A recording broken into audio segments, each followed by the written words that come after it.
सीधे आपको लखनऊ लेकर चलते हैं, जहां पर नियुक्ति पत्र वितरण कार्यक्रम में मुख्यमंत्री योगी आदित्यनाथ पहुंचे। क्या कुछ कह रहे हैं, आइए आपको सुनवाते हैं। अपनी प्रतिभा और अपनी ऊर्जा का लाभ उत्तर प्रदेश को दिया। आज परिणाम हमारे सामने हैं। आप में से ज्यादातर लोग इस बात को जानते हैं। आज से 8 वर्ष पहले आप में से ज्यादातर जो नवनियुक्त अनुदेशक हैं वे अपने पॉलिटेक्निक में या स्कूली जीवन में रहे होंगे और उस समय इस बात का अनुभव क्या होगा आप लोगों ने कभी कि उत्तर प्रदेश के साथ 2 बातें चस्पा थी। एक, उत्तर प्रदेश का नौजवान या उत्तर प्रदेश का कोई नागरिक उत्तर प्रदेश के बाहर जाता था तो उसके सामने एक पहचान की संकट खड़ी होती थी।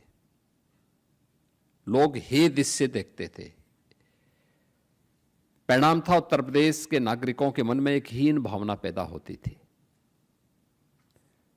और दूसरा,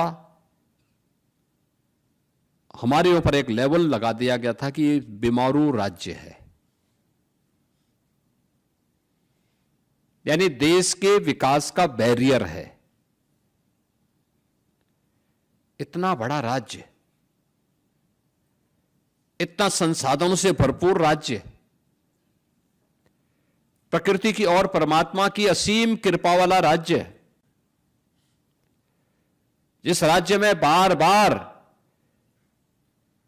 ईश्वर को भी अपने किसी न किसी अवतार के रूप में जन्म लेना पड़ा, आना पड़ा, ऐसा राज्य और बीमारू हो जाए, पहचान के संकट के दौर से गुजर जाए, कोई भी व्यक्ति अपने आप को सुरक्षित महसूस न करे, पर्व और त्योहारों के समय जब उत्साह और उमंग का माहौल हर एक चेहरे पर दिखना चाहिए, उस समय पर्व और त्योहार की आशंका उनकी जवान को खामोश कर देती थी। लोगों के मन में एक भय तैरने लगता था, पता नहीं कहां पे क्या हो जाए। उस राज्य में पिछले 8 वर्ष के अंदर हम लोगों ने 7वीं 8वीं अर्थव्यवस्था से आज उत्तर प्रदेश की इस यात्रा को शानदार तरीके से आगे बढ़ाते हुए देश की नंबर 2 की अर्थव्यवस्था बनने में सफलता प्राप्त की। बीमारू राज्य के लेवल को उखाड़ फेंक करके आज भारत के विकास के ग्रोथ इंजन के रूप में उत्तर प्रदेश को स्थापित करने में सफलता प्राप्त की है। और ये तब हुआ है जब उत्तर प्रदेश के 25 करोड़ की आबादी ने उत्तर प्रदेश सरकार से जुड़े हुए सभी अधिकारी कर्मचारियों ने, हर स्तर के नागरिक ने, और जनप्रतिनिधि ग्राम पंचायत का हो, क्षेत्र पंचायत का हो, जिला पंचायत का हो, नगर निकाय का हो, मान्य विधायक हो, मान्य सांसद हो, शासन के मंत्री हो और डबल इंजन की सरकार हो, इन सब ने जब मिलकर के प्रयास किया तब ये परिणाम हमारे सामने आए। आज उत्तर प्रदेश देश के अंदर सबसे तेज गति से अग्रसर प्रदेशों में गिना जाता है। सबसे तेज गति से विकास की दर उत्तर प्रदेश की देश के अंदर सब सर्वाधिक है। हर एक क्षेत्र में आज उत्तर प्रदेश अग्रणी स्थानों में आता है। 17 के पहले जो प्रदेश बॉटम 5 में था, आज वो प्रदेश देश के अंदर ज्यादातर स्कीम में नंबर 1 पर है, और जहां पर नंबर 1 पर नहीं, वहां टॉप 3 में उत्तर प्रदेश को कोई नहीं हटा सकता। वहां पे उत्तर प्रदेश ने यह अपनी गति को इस रूप में प्रगति की तरफ आगे बढ़ाने में सफलता प्राप्त की। और ये तब जब हम लोगों ने उत्तर प्रदेश के नौजवानों के लिए एक बहुत साफ सुथरा मंच दिया। आप में से जितने भी 1510 अनुदेशक चयनित हुए हैं, किसी को भी कहीं से सिफारिश कराने की नौबत नहीं आई होगी।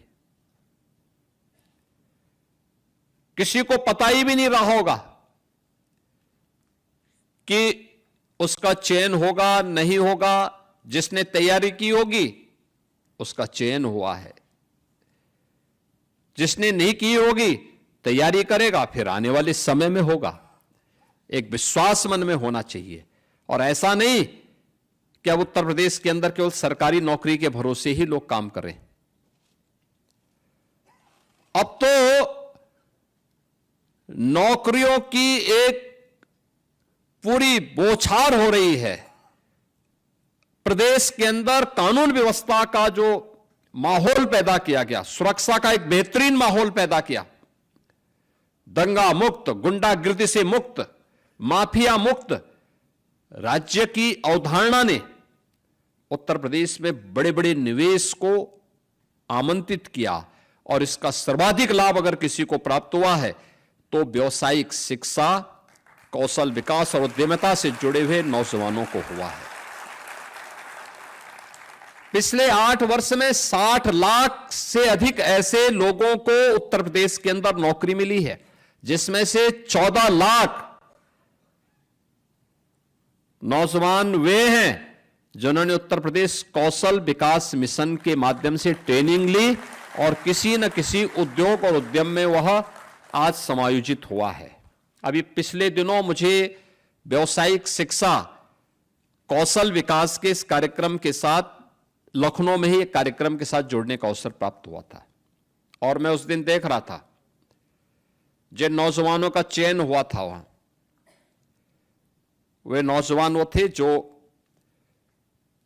आप सोचिए, आईटीआई पास है, स्किल मिशन के माध्यम से, यूपी स्किल मिशन के माध्यम से उनका चयन हुआ, और जो कंपनी उनको ले जा रही थी, कोई उनको 1 लाख रुपए दे रही थी, किसी को 75,000 रुपए दे रही थी, किसी को 50,000 रुपए दे रही थी।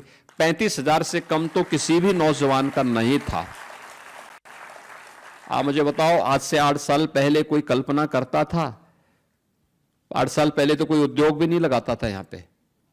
जो उद्योग थे वही यहां से बाइंड अप होकर के जा रहे थे, बंद होकर के जा रहे थे। अब उन्हें नौकरी मिल रही है। आप सोचिए कि पहले जो आईटीआई थे वे ही बंद हो रहे थे, अब आईटीआई में 300 से अधिक आईटीआई तो केवल सरकार चला रही है। पिछले 8 वर्ष में 60 से अधिक नए गवर्नमेंट के स्तर पर नए आईटीआई बनाए गए, और निजी क्षेत्र में भी 3,000 से अधिक आईटीआई बने हुए हैं, जिन्होंने नए नए ट्रेड के साथ, लगभग 100 ऐसे ट्रेड वर्तमान में चल रहे हैं जो देश और दुनिया की वैश्विक मार्केट की, ग्लोबल मार्केट की आवश्यकताओं की पूर्ति करने के लिए स्किल मैन पावर की आपूर्ति कर सके।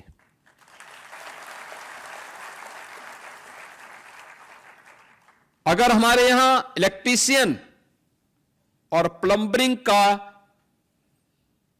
ट्रेड है तो आर्टिफिशियल का भी है, रोबोटिक का भी है, और ड्रोन टेक्नोलॉजी का भी है। ऐसा नहीं कि हमने केवल परंपरागत ट्रेड में ही अपने नौजवानों को हम आगे बढ़ा रहे हैं। केवल व्यावसायिक शिक्षा में उन्हीं के लिए सर्टिफिकेट कोर्स नहीं है, उनके लिए तो है ही, क्योंकि इलेक्ट्रीशियन की आवश्यकता हमेशा रहेगी। हर घर नल की योजना के बाद प्लम्बर की आवश्यकता बढ़ी। पीएनजी की जो पाइप गैस लाइन की व्यवस्था बिछाई जा रही है, ये बृहद स्तर पर जाएगी तो नए प्लम्बर की आवश्यकता पड़ेगी। वह भी जिम्मेदारी इस विभाग के पास। लेकिन साथ साथ हम मॉडर्न ट्रेड में, जिसे आप न्यू एज ट्रेड कह सकते हैं, उसमें अपने नौजवान को पीछे नहीं कर सकते। और इसलिए टाटा टेक्नोलॉजीज के साथ मिलकर के 100